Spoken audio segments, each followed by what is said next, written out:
Assalamualaikum warahmatullahi wabarakatuh. Good afternoon, ladies and gentlemen. Can we start the session? Yeah, because time it should be 10 minutes before, but we need 10 minutes. That's okay. We can start it from now. I invite all speakers to come to the stage. Yeah.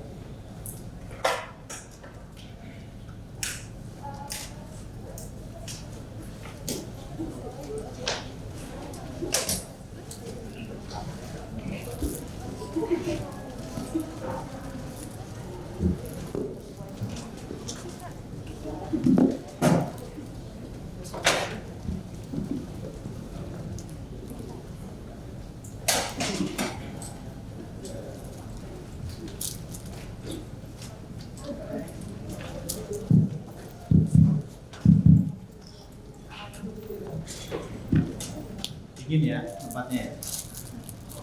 So let's start to discuss about Myanmar. I think this is a hot discussion. About security. But before we start the discussion, can we give a big applause to more other speakers here? Okay, we are going to discuss about Myanmar, about the current situation and sector about Myanmar. Now, I will give you these opportunities to ask the presenter after our first discussions, because we have 17 questions.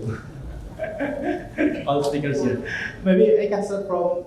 I will give them to give what is 2 or 3 minutes opening statement, but I divide the opening statement based on the topic we prepare. Okay, I can start from Nyanta. Yeah, I want to know. Nyanta is from Myanmar, so we want to know about. Yusuf, come here. We want to know about the current situation in Myanmar because. We of course get information from the media and we want to know about the current situation in Myanmar. Thank you, August, and thank you everyone for being here today. It's a pleasure. I think we can start with a little what the current dynamics are, what the current state of play is since the coup in February of last year. What you have right now in Myanmar, on one side is the Myanmar Armed Forces, the military, that last year enacted and attempted to seize power through a coup. And then on the other side, you have a constellation of disparate actors that are continuing to pose a very stiff resistance and opposition to the attempted coup. This is a multifaceted resistance movement, and I want to explain what that means. But a resistance movement fighting or contesting for sovereign authority, sovereign control, and the right to define the future of the state of Myanmar. So when I say multifaceted, the first thing to understand is you have elected officials, members of parliament, that have come together with a range of different stakeholders that have formed an executive that has in essence, created parallel organs of state that have challenged the military for representation and legitimacy and are continuing to do so. That is backed by not just the public at large. The public at large is largely, almost unanimously in favor of the opposition and these elected members of parliament and the government, the interim government that they have formed. But it's also backed by the semblance of a bureaucracy. So you actually have the attempt to create executive functions happening in parallel. Of course, on the military side, what they have is the incumbent advantage. They have control over the conventional or incumbent functions of state. They sit in the capital. They generally have representation abroad, including in embassies across ASEAN. But in key fora and forums, you see a contestation for who gets the legitimate right to represent the country, and you see this battle going on. This is what ASEAN is confronting and is faced with. This is what Indonesia, as the chair next year, will have to deal with. The second element to this resistance, it's an armed resistance. There is a heavily armed element to it that we cannot deny. And it is at a scale and a tempo that is unseen in Myanmar in the past 60 years. This is one of the most sophisticated armed opposition movements I think the world has seen. It is financially backed by the people of Myanmar, both at home and the diaspora abroad. You have, again, through some of the functional establishment of these organs of state by the opposition, the ability to generate revenue through taxes, through sales of treasury bonds, through the running of a digital state lottery. And were it not for the military's singular advantage, which is the military is the only one in possession of an air force, you would see what has been the rapid development of not just a simple guerrilla war movement. It's gone beyond that into the establishment of a parallel standardized defense forces, people's defense forces, that are now contesting the military for control of territory in the country. The last element, and I'll stop here, is that Myanmar is not new to civil war and to conflict. And we have been, since independence, this has been the chief challenge, where we're a country that has faced the travails of identity-based conflict, where you have numerous minority groups that have been historically and consistently disenfranchised, disadvantaged. The grievances are deeply felt. And what is happening now within the opposition movement that I think the world is missing is the elements of political dialogue. This is happening in parallel to the armed resistance. You are seeing political dialogue that is focused on attempting to design a new country that is inclusive, that is equitable, that addresses the legacies of the past, that has all the key stakeholders. We have many armed groups in Myanmar, and these resistance organizations, revolutionary organizations, are now, what they are united by is an opposition to the military, the coup, the legacy of military rule, but they're also working towards establishing and designing a future polity. And I think this is where the potential solution to Myanmar's crisis remains. I'll stop here. Okay, thank you, Nyanta. And then next to Ambassador Igor. Yeah, we want to know what is your perspective or your opinion about we have 5-point consensus of ASEAN since last year. How do you see from Euro perspective what the 5 consensus of ASEAN, and is it possible to be implemented of the 5 ASEAN consensus? Thank you, and thanks to you for being here, and some of you for skipping lunch for that purpose. Before I get to your point, could I just pick in where Nyanta left it, which is that we need a political process, and there's a lot going on inside of the country, which is often not paid too much attention to. We tend to focus a lot on the external dimension, but I'd argue that the future of Myanmar will be determined first and foremost in the country, in the dynamics and in the kind of results of the forces that he so eloquently described. Now, having said this, of course, the external dimension is important, and ASEAN came forward, as you said, with a 5-point consensus, where the junta leader was at the table when that was agreed. Now, I think it's by ASEAN's own saying the 5-point consensus has not been implemented. One could argue that some parts of the humanitarian commitment have been implemented, but even there's huge challenges. And a lot has been said and been written about this, but the bottom line is that the junta has refused to implement the 5-point consensus.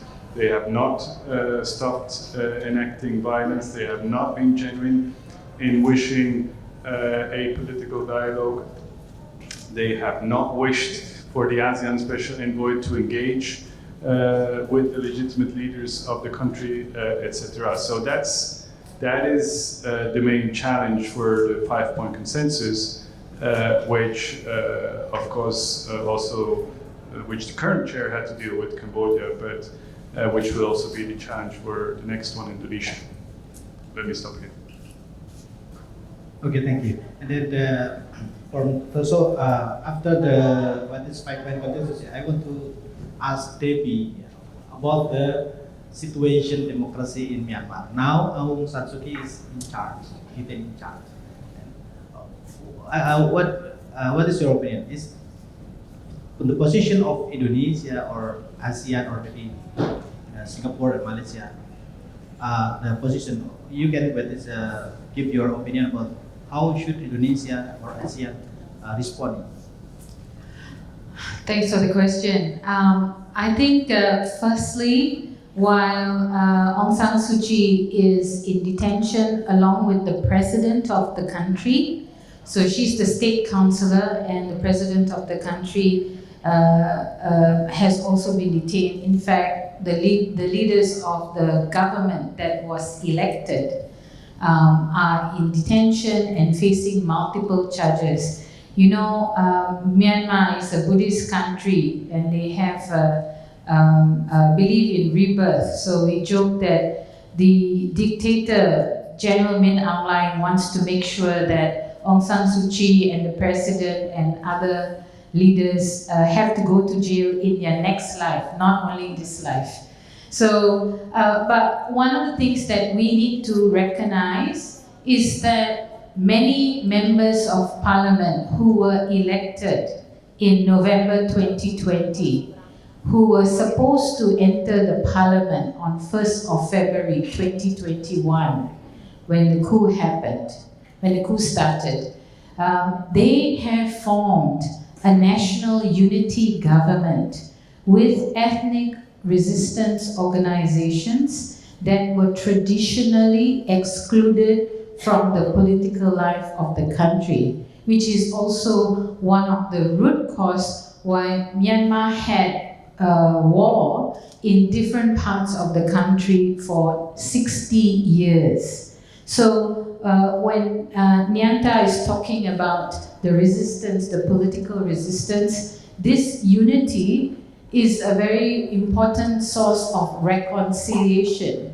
between traditional enemies, and they are united now against the illegal junta.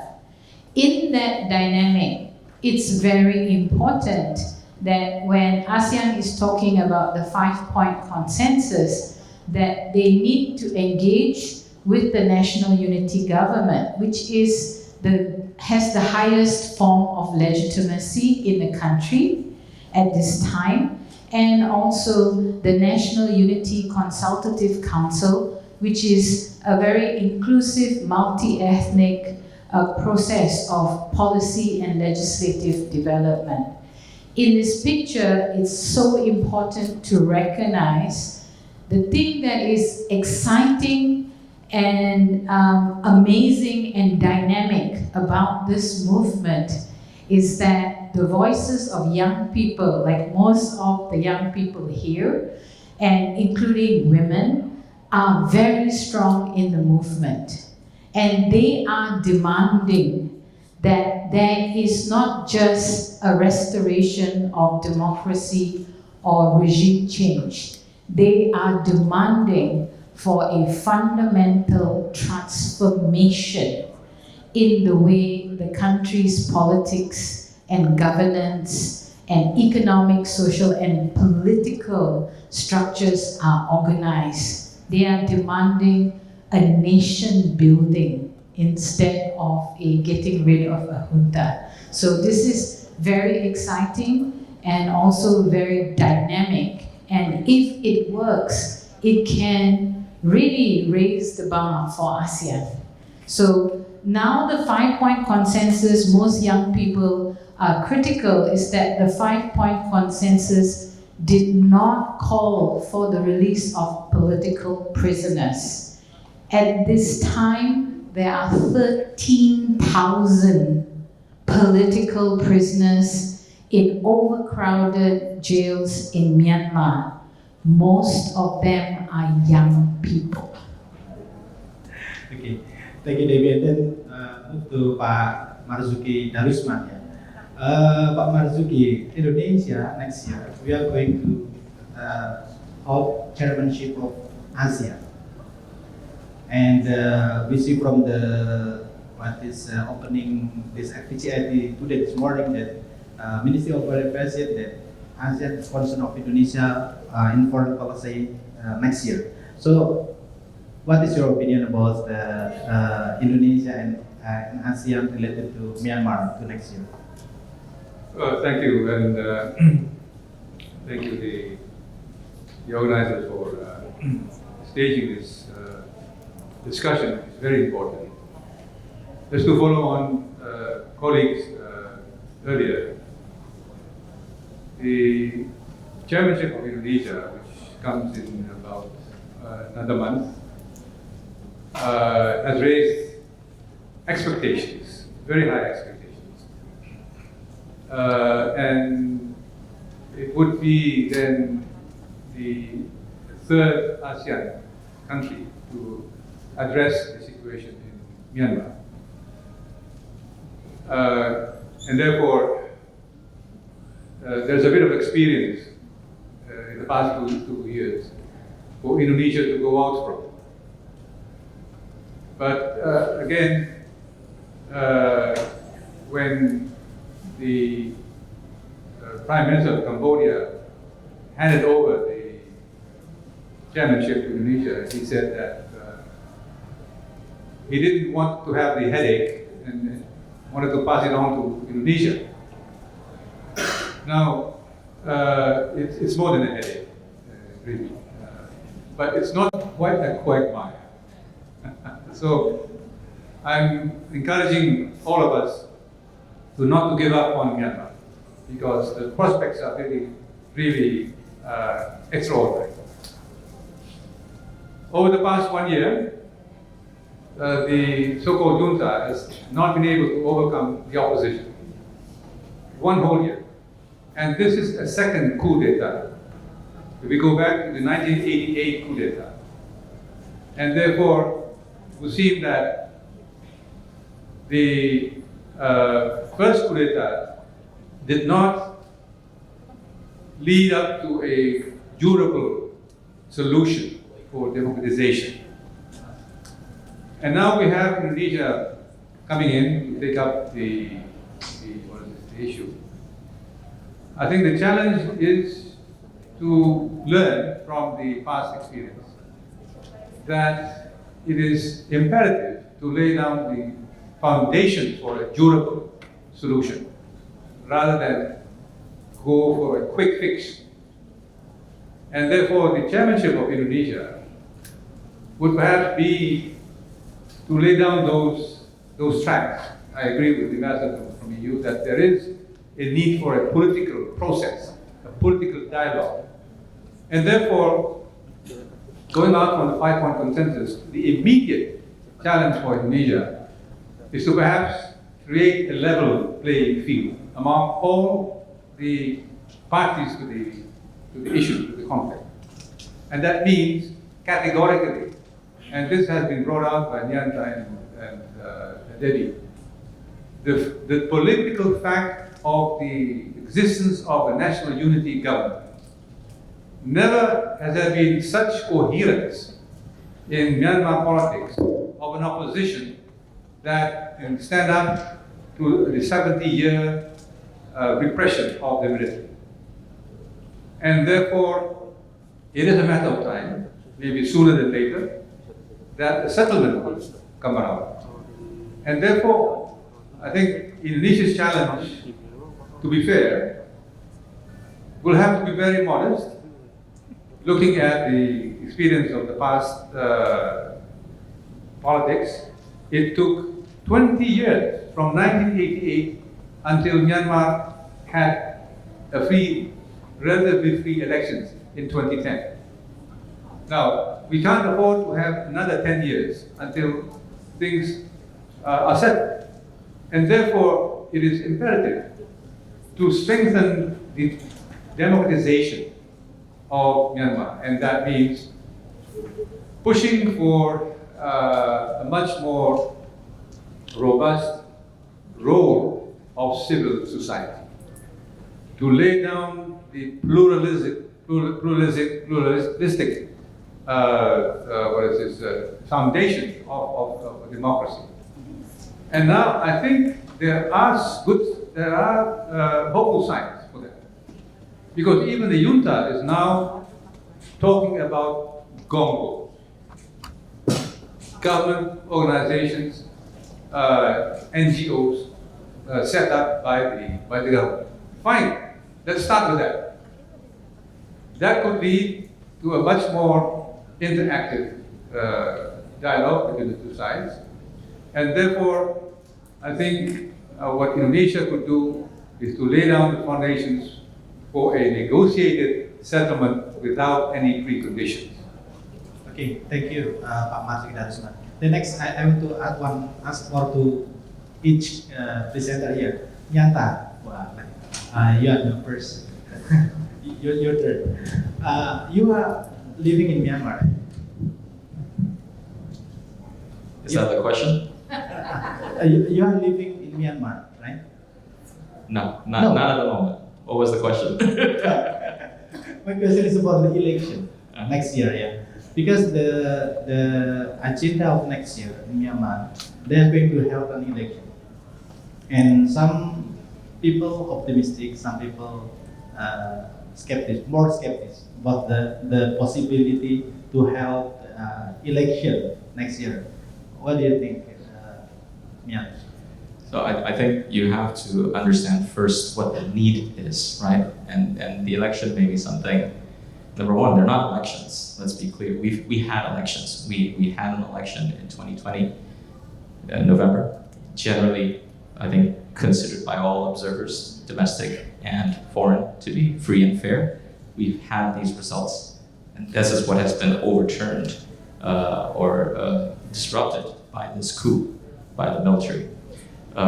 So whether you talk about elections, whether I hear chatter around power sharing, all of these are proffered solutions, to Marzuki's point, that attempt to find an easy, quick way out without understanding fundamentally what the root causes of the problem of the current crisis is.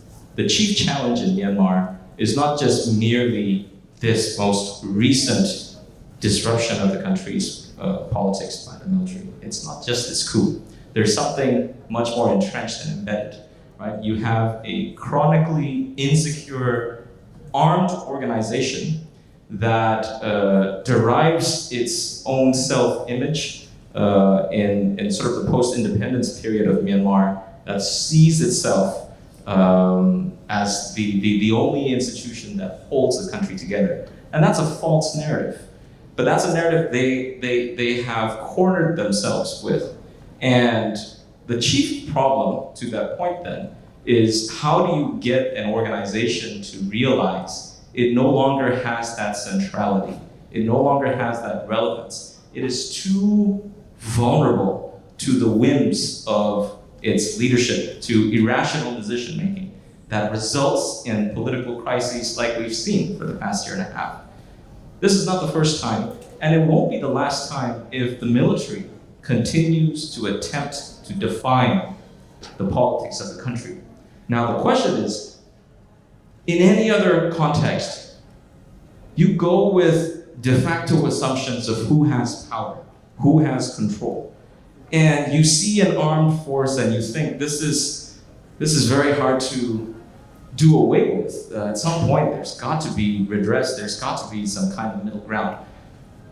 And my point to that is, that was the assumption a year and a half ago. What you've seen in a year and a half is not a quagmire for Myanmar. It's a quagmire for ASEAN, for sure. But in Myanmar, it's much more dynamic. You have seen the emergence of both pro forma, political challenges to sovereign authority. You've seen other forms of continuing, enduring protests on a day-to-day basis. You have tens of thousands of civil servants that unfortunately are hiding, but because they refuse to work and serve under a bureaucratic apparatus that has been usurped and occupied by the military. And most importantly, in the one dimension that would traditionally matter, armed power, the military is being challenged on its home turf. I don't want to say this is the solution. I'm very reluctant to suggest that war is the only future. This is what we're trying to prevent, the protracted conflict that has resulted in a decimated economy, in tens of thousands of lives, hundreds of thousands of lives uprooted in the central part of the country, in the peripheries. You have people being burned out of their villages, right? This is forcible cleansing of an entire rural population taking place. None of this is desirable. But this is something that you cannot address unless you fundamentally recognize and see the military for what it is and what it's become. You do not have solutions that are going to be viable, that are going to be robust, that are going to be lasting or durable, unless you see, you get the military to understand where it stands. Its pillars of standing within the country are steadily being demolished, right? There is no public support for it. There is no bureaucratic or governance capability being allowed it. And then fundamentally, you don't have a monopoly on power, on armed power, and that's being demonstrated. Okay, thank you, Nyata. And then to Ambassador Igor, about the position of Myanmar. Myanmar is still part of ASEAN. How should Myanmar be represented as ASEAN? What is your opinion or perspective on it? You mean the Myanmar representation within ASEAN? No, Myanmar is part of ASEAN. How should Myanmar be represented as ASEAN? Within ASEAN, yeah.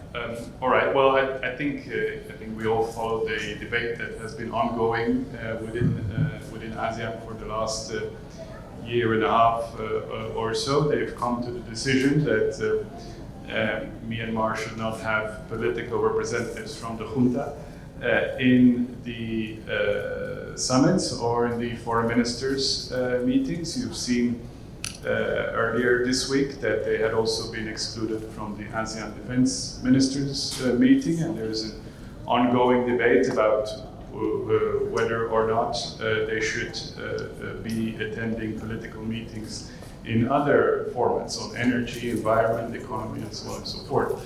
Now that is fundamentally a decision for ASEAN to take, not for the EU or I think any other external stakeholder to take. Okay, and then for AP, about the reconciliation, we hear from the Myanmar the process of the decision. What is your opinion about the possibility of reconciliation in Myanmar? I think the voice of the young people have to be heard. They are not interested in power sharing or in some kind of reconciliation with the military junta. Mainly not just because it's an illegal junta, but also because they killed thousands of young people and committed such terrible atrocities, such as burning alive a group of 40 women, men and children as they were seeking safety during Christmas. Now the military junta has adopted this new strategy of burning people alive as punishment.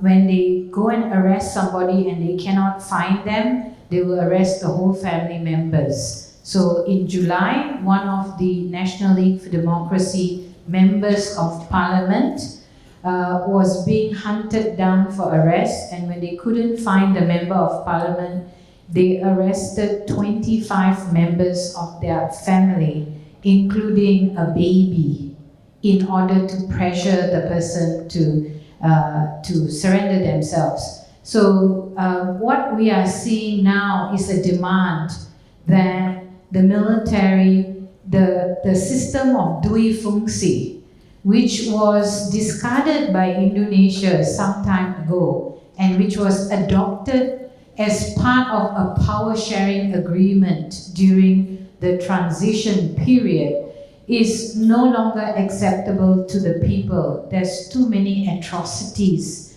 happening, too many cruelties happening.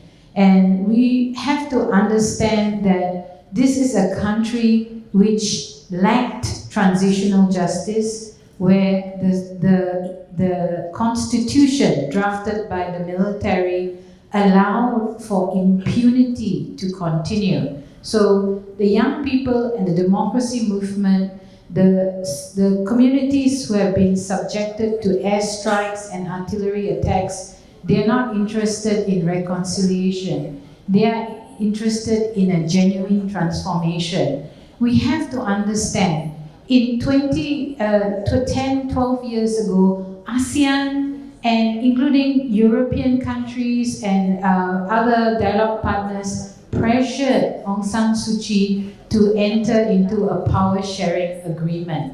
And what happened during the power sharing period is that the military increased their budget by nearly 200% within 9 years and started the Rohingya genocide and resumed the war against Kachin state. So we could already see many human rights activists were already warning it is very dangerous situation. Whereas others people say, don't be negative. When the NLD wins the second term of government, they will be able to make all the genuine changes. Don't be critical, don't be negative. But at the day that the second administration was supposed to be sworn in is when the military had the coup. So I think this is very much the time where we have to have a principled approach. We have to ensure that those people who committed war crimes and crimes against humanity must not be allowed to be part of the government. And I think Indonesia has the brains, the muscle, and hopefully the heart to make sure that happens, that the main process starts when it takes over the ASEAN chair next year. Okay, thank you, Devi. So that's my question to Pak Marzuki Darusman, related to the situation. Yeah, and Devi said that no reconciliation, but transformation process.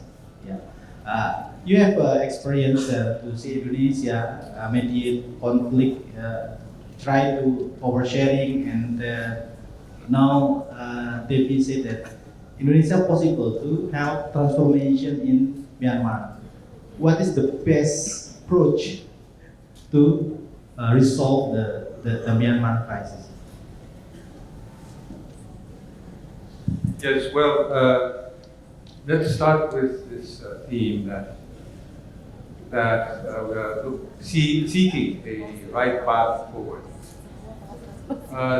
The overall sense, perhaps now, is that there is no prescriptive model signposting for a roadmap to immediate peace, reform, and development. There has to be a political process within the country. As far as we know, the position taken by the Indonesian government is that, and this was amplified earlier by Ambassador, that there should be a Myanmar-led process within Myanmar by Myanmar. What Indonesia could do is to lead the process towards that point. And therefore, it is very important to start at the ground level and build up eventually. We cannot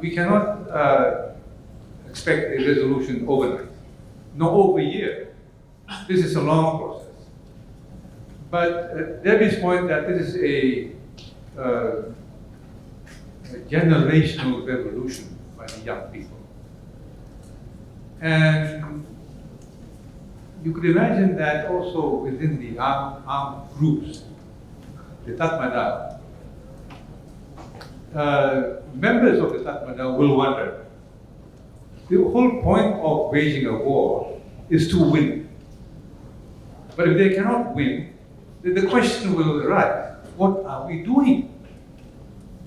And therefore, this takes a bit of time to sink in. And therefore, coming back to a beginning of a solution towards eventual, I hesitate to use the word reconciliation because there's so much challenge to that. And that is to look at how all the parties could be brought together to talk to each other. And that would entail recognition of all. And the 5-point consensus clearly says that all parties, without any qualifications, even the Tatmadaw, was not mentioned specifically, all parties. And therefore, this would include the NUG, the NUCC, the CRPH, the whatever, NLD, the ethnic revolutionary organizations, bring them all together. That is quite a challenge. So the reconciliation is the process. And that is what needs to be laid down because we are seeking here a durable and long-lasting settlement with the seal by the international community so that it doesn't happen again. Okay, thank you, Mr. Mansuri Darusman. So we have more question maybe from the audience. So I invite the audience or participant here to give a question. But for the partner here is Universitas Islam Sudirman and Universitas Jayabaya. Yeah? Maybe one question from Universitas Jayabaya, right? Yeah, from Universitas Jayabaya, and then from Universitas Islam Sudirman. No? So from Jayabaya, one question and then on the next. So two questions first, okay? From Jayabaya.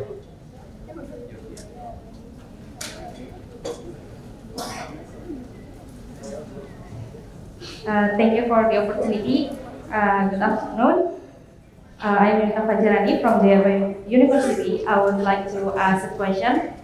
What can we as a young people do to maybe help or even quote unquote solve the conflict in Myanmar?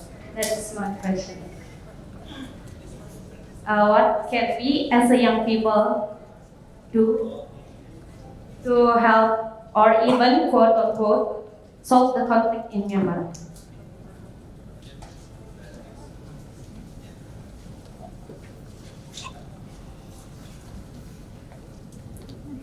Hello, my name is Laila Indriyanti Fitria. I'm from Jayabaya University also. So my question is actually about, we know, because my last study is actually about terrorism defense and my last research is actually about, there are some terrorist groups that actually been seen as one of the refugees in Myanmar is actually related to some of terrorist international group. And how do we actually, see, or maybe we knew that some of the people that actually are a refugee or maybe some of the people that actually are part of the conflict. But there are also some of the people that we can actually see or being labeled as a terrorist group and so on and so forth. And how do we, let's say, to distinguish or make a difference between both of these groups? How do we actually can see? Because we know that we wanted to the conflict to be resolved and so on and so forth because of, let's say, human rights and so on and so forth. But then we also see that even the Myanmar is actually also labeling some of their people as a terrorist group. And how do we actually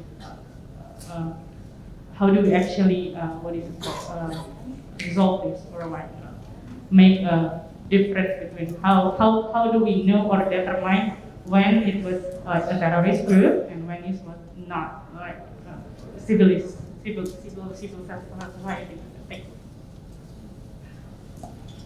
Okay, thank you. And then we can answer from Nyanta, and then Devi, and then Ambassador Igor, and then Pak Marzuki. 2 minutes. Sorry, very quickly, I think the issue of ASEAN, very esteemed colleagues can speak in more detailed manner. But my very quick comment would be that I think within ASEAN, there needs to be a recognition that the Myanmar issue does matter more for some countries than others, number one. That some countries have more leverage than others, number two. And some countries, some member states, have more, therefore some more credibility and some more sophistication. So the question becomes, what can ASEAN do, and what can maybe Indonesia as the next ASEAN chair do to empower what is de facto the reality that some member states have greater interest, have greater leverage, greater credibility, and how to mobilize that with, of course, the endorsement of all ASEAN member states. To the second question, very quickly, I think what constitutes terrorism at inception it's a very difficult thing to address in a straightforward manner in Myanmar, because we're one of the few countries in the world that has seen a continuous low-grade and certain parts of history, very high-grade conflict over the decades since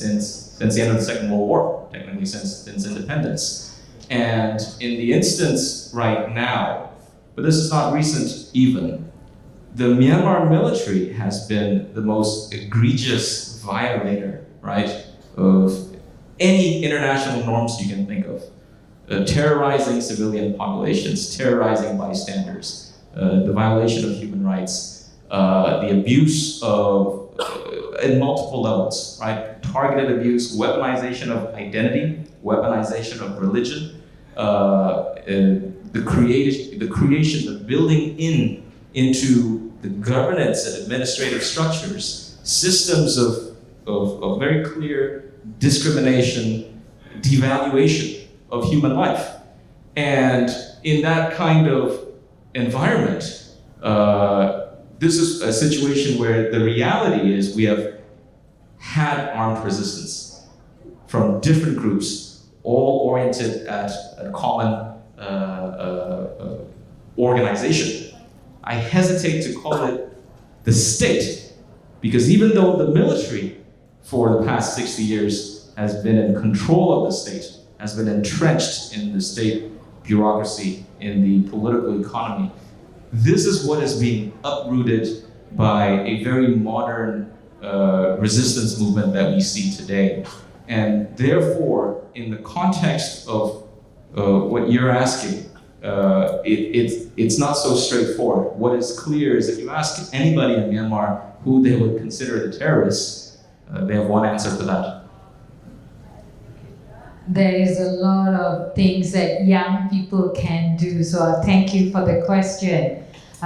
Young people from the movement in Burma, Myanmar, were the first ones to take to social media to document and raise the alarm over what was happening in the country. They were also the ones to document the acts of resistance, including flash mobs happening all over the country. This is amazing, considering that the conflict number level is now higher than Syria.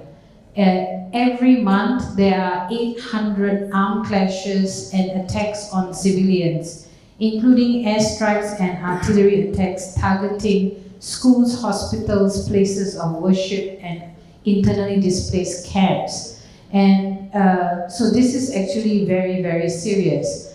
What would be amazing is that there are more members joining the Milk Tea Alliance, which is very active online, to look at hashtag what's happening in Myanmar and actually translate some of that information into Bahasa Indonesia to raise more awareness of what is going on. So this is definitely very important. And Indonesia, I mean, it's wonderful. We have FPCI, which looks the engine, and the engine of FPCI is the young people who are in it. So to be able to engage on foreign policy debates on how to solve the Myanmar crisis is absolutely important as Indonesia takes over the ASEAN chair. The Indonesia chair needs to hear your voice and your concern. Many young people from Myanmar are in exile or in the country, have boycotted university, which is controlled by the junta, and started joining online classes and alternative and informal pro-democracy, pro-human rights education. Some of them have the ability to travel. They are in the diaspora or in refugees and exiles, and so it would be great to have them here in Indonesia to learn from the Indonesian experience as well. Now, I think your question about the terrorist connection is about Cox's Bazar, about the Rohingya camps in Bangladesh. I have been to those camps, and what is very clear is that the refugees themselves do not support the groups that have individuals that have terrorist links. It is inevitable there will be some terrorist links because this community was systematically marginalized and oppressed, and nobody gave them any political solution. So it's surprising that the number of people who support or have linked to terrorist groups are actually still very small. So what the lesson learned from this is that even when refugees are seeking shelter, we need to ensure that there is safety within their own community, particularly safety for young people and women. And that we need to have social programs to ensure that human rights is protected within the community. But to be quite honest, now in Myanmar, everyone is a terrorist. Even if you make this sign on your Facebook, you are already labeled as a terrorist. Okay, interesting. Thanks. I have not much to add to what has been said. I think for the ASEAN youth, it's quite simple: have your voice heard, because the real danger with this kind of conflict, even though it's a high-intensity conflict, is that it disappears from the television screens, from the social media, and that it becomes a forgotten conflict because there is no kind of radical change. It's not covered by the media as much as it should be. So I'd say definitely have your voice heard is number one. Number two, specifically vis-a-vis your governments in ASEAN have taken a number of actions, but definitely could do more. So if there's pressure from society, be it young people or others, I think that would definitely help. Okay, thank you. Yes, I think what the younger generation is able to do in Indonesia, primarily, you will have to be aware that at this stage, Indonesia is in the forefront of democracy and human rights advocacy within ASEAN. And therefore, this is the most open society that there is in Indonesia. It's a privilege, but it's also an opportunity.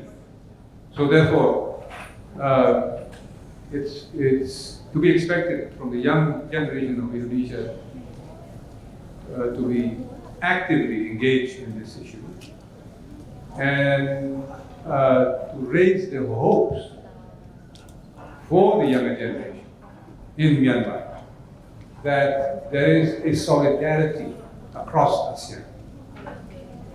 And that is where I think you are able to play a very important and significant role.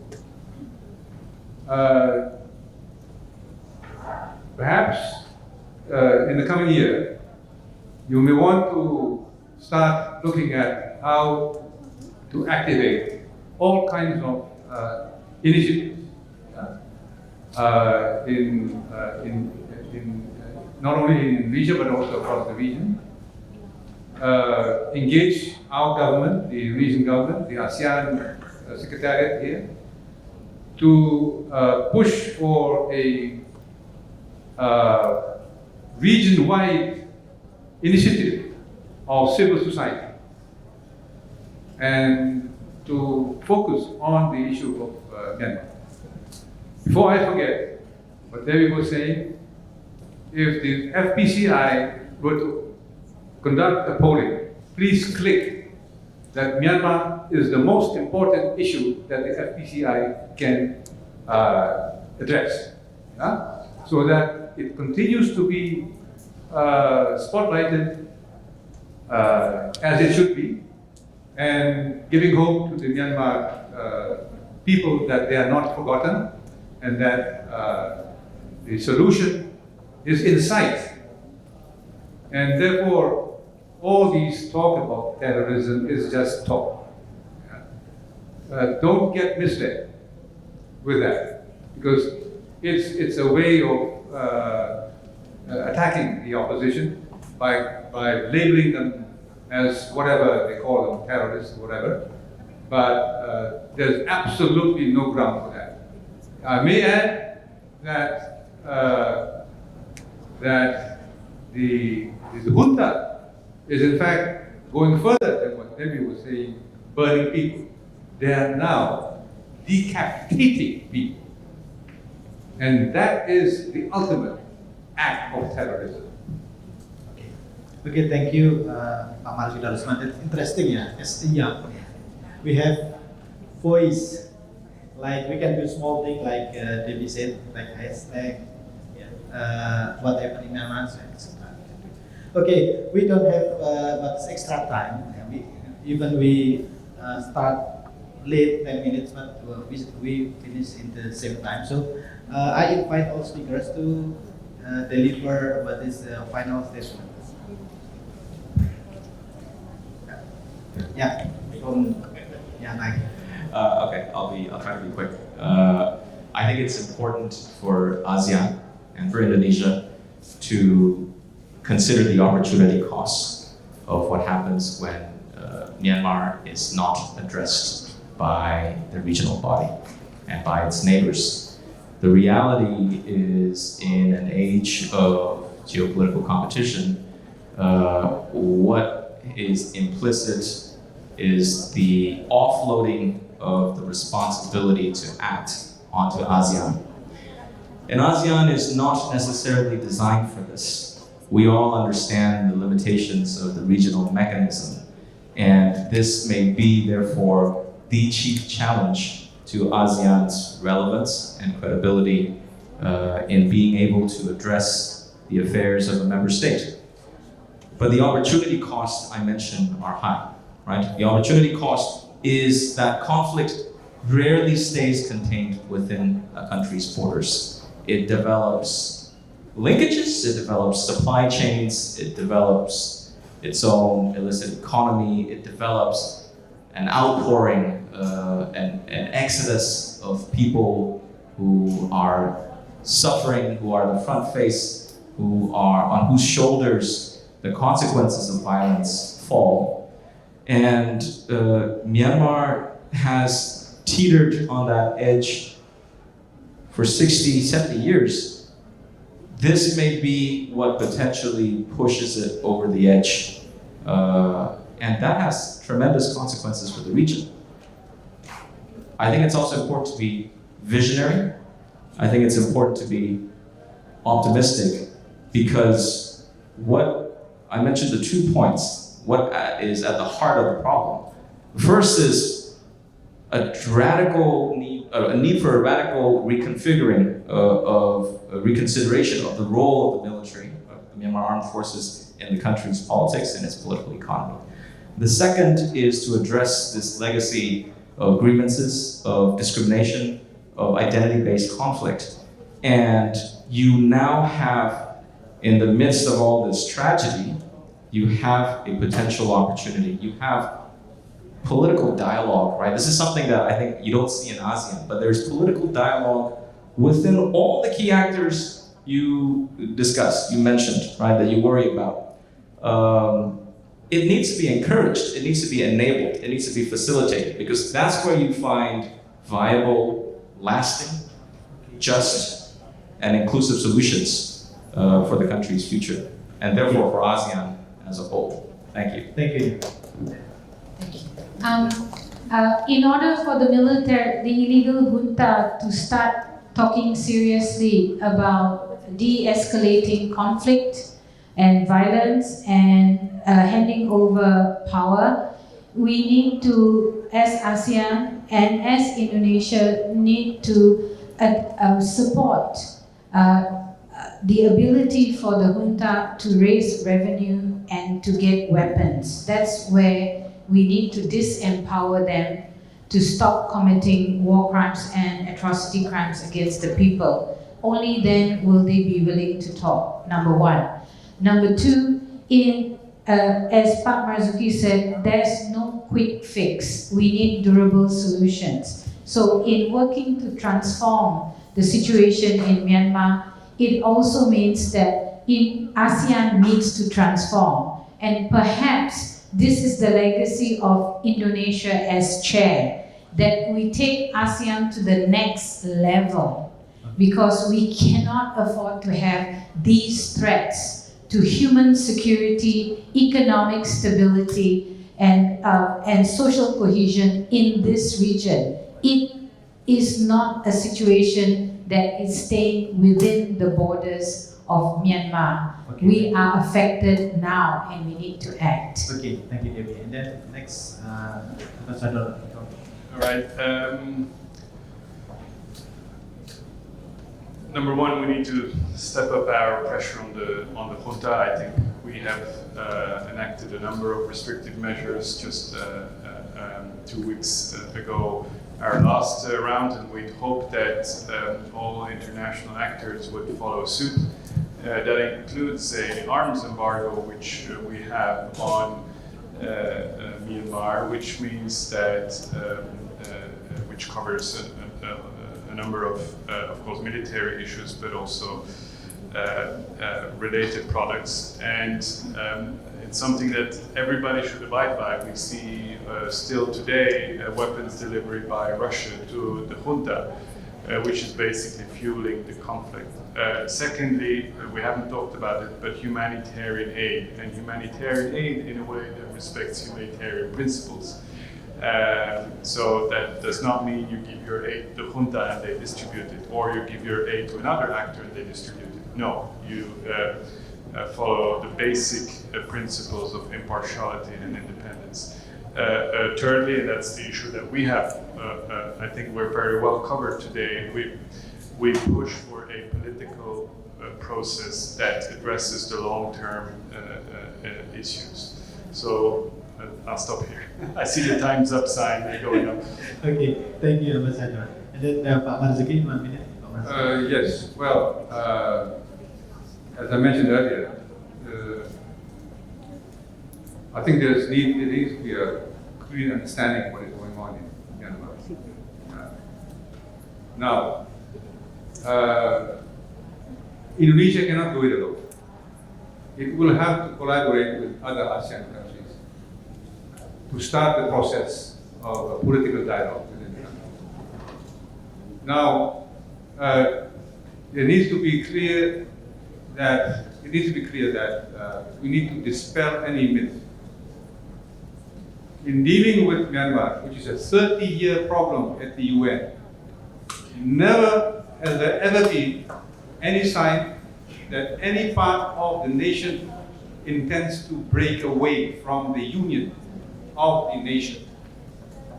It is a nation resolved to stay together.